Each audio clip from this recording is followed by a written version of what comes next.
Hello friends, कैसे हैं आप सब। लेकर हाजिर हैं आप सभी के लिए एक और इम्पोर्टेंट वीडियो, जिसमें हम डिस्कस करेंगे सीटीपी के 30 ऐसे इंपॉर्टेंट क्वेश्चन जो कि हर बार सीटेट एग्जाम में आपसे पूछे जाते हैं। अगर आप भी सीटेट एग्जाम की तैयारी कर रहे हो तो आज ही हमारे चैनल के साथ जुड़कर अपनी तैयारी को और भी अच्छी बना सकते हो, क्योंकि इस चैनल के माध्यम से आपको सभी सब्जेक्टों का कंप्लीट सिलेबस मिलेगा, वो भी बिल्कुल फ्री में। तो चलिए देर न करते शुरू करते हैं आज की क्लास। अगर आपको ये क्लास अच्छी लगे तो वीडियो को लाइक करना, चैनल को सब्सक्राइब करके बेल आइकन को दबा लेना, जिससे हमारी आने वाली सभी वीडियो का नोटिफिकेशन आप तक समय से पहुंच जाए। तो चलिए देखते हैं आज की क्लास का पहला क्वेश्चन। पहला क्वेश्चन है, निम्नलिखित में से किस मनोवैज्ञानिक ने प्रस्तावित किया है कि बच्चों का चिंतन गुणात्मक रूप से वयस्कों की अपेक्षा अलग होता है। ऑप्शन ए आपका Howard Gardner, option B Lawrence Kohlberg, option C Jean पियाजे, या ऑप्शन डी लेव वाइगोत्स्की। तो देखो इसका जो राइट आंसर हो जाएगा वो हो जाएगा आपका ऑप्शन सी जीन पियाजे। बात करते हैं अगले प्रश्न की। अगला है, प्रतिकूल परिस्थितियों और वंचित पृष्ठभूमि वाले अधिगमकर्ताओं को संबोधित करने के लिए निम्नलिखित में से कौन सी पद्धति प्रभावशाली नहीं है। ऑप्शन ए विद्यार्थियों को संतुलित चुनौतीपूर्ण लक्ष्यों के लिए अभिप्रेरित करना और उपयुक्त शिक्षण सहायता उपलब्ध कराना। ऑप्शन बी है कार्यकलापों के लिए सहयोगी समूह बनाना और विद्यार्थियों को एक दूसरे का समर्थन करने के लिए प्रोत्साहित करना। ऑप्शन सी है अधिगमकर्ताओं से बातचीत करके उनकी आवश्यकताओं और उनके सम्मुख आई चुनौतियों को समझना। या ऑप्शन डी अधिगमकर्ताओं को विद्यालय के बाहर ट्यूशन पढ़ाने के लिए कहना, जिससे कि अध्यापक को उन पर अधिक ध्यान देना ना पड़े। तो ऑप्शन डी इसका राइट आंसर हो जाएगा। इसमें पूछा है कौन सा नहीं है, ठीक है, प्रभावशाली ये नहीं होगा। बात करते हैं अगले प्रश्न की। अगला है, जीन पियाजे के अनुसार बच्चे अमूर्त संज्ञानात्मक अवस्था में ऑप्शन ए संरक्षण, वर्गीकरण व श्रेणीबद्धता करने में सक्षम नहीं हैं। ऑप्शन बी प्रतीकात्मक और सांकेतिक खेलों में भाग लेना प्रारंभ करते हैं। ऑप्शन सी परिकल्पित, निगमनात्मक तर्क और प्रतिज्ञप्ति चिंतन करने में समर्थ हैं। या ऑप्शन डी केंद्रीकरण और अनुत्क्रमणीय सोच से अवद्ध हैं। तो देखो इसका जो राइट आंसर हो जाएगा वो हो जाएगा आपका ऑप्शन सी, ठीक है। बात करेंगे अगले प्रश्न की। अगला है, बाल्यावस्था की अवधि में विकास ऑप्शन ए है में केवल परिमाणात्मक परिवर्तन होते हैं। ऑप्शन बी है अनियमित और असंबद्ध होता है। ऑप्शन सी धीमी गति से होता है एवं उसे मापा नहीं जा सकता। या ऑप्शन डी बहुस्तरीय और मिश्रित होता है। तो देखो इसका जो राइट आंसर हो जाएगा वो हो जाएगा आपका ऑप्शन सी, ठीक है। बाल्यावस्था की अवधि में विकास धीमी गति से होता है एवं उसे मापा नहीं जा सकता। बात करते हैं अगले प्रश्न की। अगला है, लेव वाइगोत्स्की के अनुसार ऑप्शन ए बच्चों का संज्ञानात्मक विकास चरणों में होता है। ऑप्शन बी स्कीमा के परिपक्वन से बच्चों में संज्ञानात्मक विकास अग्रसर होता है। ऑप्शन सी है बच्चों के संज्ञानात्मक विकास में भाषा की एक महत्वपूर्ण भूमिका है। या ऑप्शन डी बच्चे भाषा अधिग्रहण यंत्र द्वारा भाषा सीखते हैं। तो देखो इसका जो राइट आंसर हो जाएगा वो हो जाएगा आपका ऑप्शन सी, ठीक है। बच्चों के संज्ञानात्मक विकास में भाषा की एक महत्वपूर्ण भूमिका होती है। बात करते हैं अगले प्रश्न की। अगला है, बाल केंद्रित कक्षा वह है जिसमें ऑप्शन ए बच्चों के व्यवहार को निर्देशित करने के लिए अध्यापक पुरस्कार और दंड का प्रयोग करता है। ऑप्शन बी है अध्यापक लचीला है और प्रत्येक बच्चे की व्यक्तिगत आवश्यकताओं को पूरा करता है। या ऑप्शन सी अध्यापक केवल पाठ्यपुस्तक को ज्ञान के स्रोत के लिए उपयोग करता है। या ऑप्शन डी अध्यापक बच्चों को उनकी क्षमता के आधार पर वर्गीकृत करता है। तो देखो इसका जो राइट आंसर हो जाएगा वो हो जाएगा आपका ऑप्शन बी, ठीक है। अध्यापक लचीला है और प्रत्येक बच्चे की व्यक्तिगत आवश्यकताओं को पूरा करता है। चलिए देखते हैं अगला प्रश्न।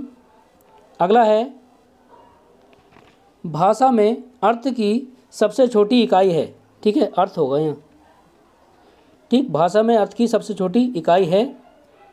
ऑप्शन ए संकेत प्रयोग विज्ञान यानी प्रैग्मैटिक्स, वाक्य, रूपिम या स्वनिम। तो देखो भाषा में अर्थ की सबसे छोटी इकाई है, ऑप्शन डी इसका राइट आंसर हो जाएगा स्वनिम, ठीक है। बात करते हैं अगले प्रश्न की। अगला है, बुद्धि लब्धांक सामान्यता डैश डैश डैश रूप से शैक्षणिक निष्पादन से संबंधित होते हैं। कम से कम, पूर्ण, उच्च या मध्यम। तो देखो इसका जो राइट आंसर हो जाएगा वो हो जाएगा आपका ऑप्शन सी वाला, ठीक है, उच्च। बात करेंगे अगले प्रश्न की। अगला है, सफल समावेशन को निम्नलिखित की आवश्यकता होती है सिवाय अभिभावकों की भागीदारी की, क्षमता संवर्धन की, संवेदनशील बनाना या पृथक्करण।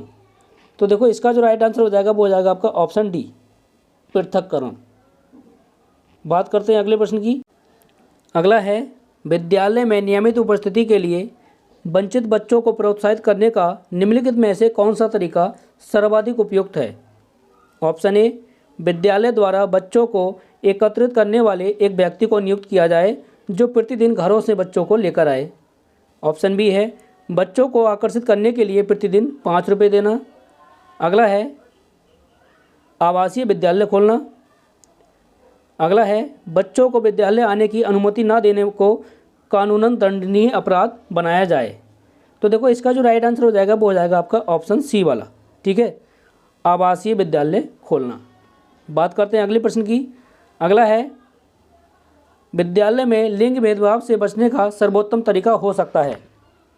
ऑप्शन ए, विद्यालय में लिंग भेदभाव को दूर करने के लिए नियम बनाना और कड़ाई से उसका पालन करवाना। ऑप्शन बी, संगीत प्रतियोगिता के लिए लड़कियों की अपेक्षा अधिक लड़कों का चयन करना। ऑप्शन सी, शिक्षकों द्वारा उनके लिंग पक्षपातपूर्ण व्यवहारों का अधिसंज्ञान लेना। या ऑप्शन डी, पुरुष एवं महिला शिक्षकों को समान संख्या में भर्ती करना। तो देखो इसका जो राइट आंसर हो जाएगा वो हो जाएगा आपका ऑप्शन सी, शिक्षकों द्वारा उनके लिंग पक्षपातपूर्ण व्यवहारों का अधिसंज्ञान। बात करेंगे अगले प्रश्न की। अगला है, एक बच्चा जो डैश डैश से ग्रस्त है, ये सा और बाज, न्यूक्लियर और अनक्लियर में अंतर नहीं कर सकता, वह ग्रस्त किससे होगा। ऑप्शन ए है dyslexemia, option B dysmorphemia, option C dyslexia, या ऑप्शन डी शब्द जबलिंग विकार। तो देखो इसका जो राइट आंसर हो जाएगा वो हो जाएगा आपका ऑप्शन सी वाला, ठीक है, वह ग्रस्त होगा किससे, डिस्लेक्सिया से, क्योंकि पठन विकार है, ठीक, पठन विकार मतलब डिस्लेक्सिया। बात करेंगे अगले प्रश्न की। अगला है, एक सशक्त विद्यालय अपने शिक्षकों में निम्नलिखित योग्यताओं में से किसे सर्वाधिक बढ़ावा देगा। ऑप्शन ए, परीक्षण करने की प्रवृत्ति, ऑप्शन बी स्मृति, ऑप्शन सी अनुशासित स्वभाव, या ऑप्शन डी प्रतिस्पर्धात्मक अभिवृत्ति। तो देखो इसका जो राइट आंसर हो जाएगा वो हो जाएगा आपका ऑप्शन डी, प्रतिस्पर्धात्मक अभिवृत्ति को बढ़ावा देगा। बात करेंगे अगले प्रश्न की। अगला है, किशोर डैश डैश डैश का अनुभव कर सकते हैं। ऑप्शन ए, आत्मसिद्धि के भाव, ऑप्शन बी जीवन के बारे में परितृप्ति के भाव, ऑप्शन सी दुश्चिंता और स्वयं से सरोकार, या ऑप्शन डी बचपन में किए गए अपराधों के प्रति डर के भाव। तो देखो इसका जो राइट आंसर हो जाएगा वो हो जाएगा आपका ऑप्शन सी, दुश्चिंता और स्वयं से सरोकार। बात करते हैं अगले प्रश्न की। अगला है, शारीरिक रूप से अक्षम बच्चों को सामान्यतः डैश डैश डैश होता है। डिस्लेक्सिया, डिस्माफिया, डिस्थीमिया, या डिसकैलकुलिया।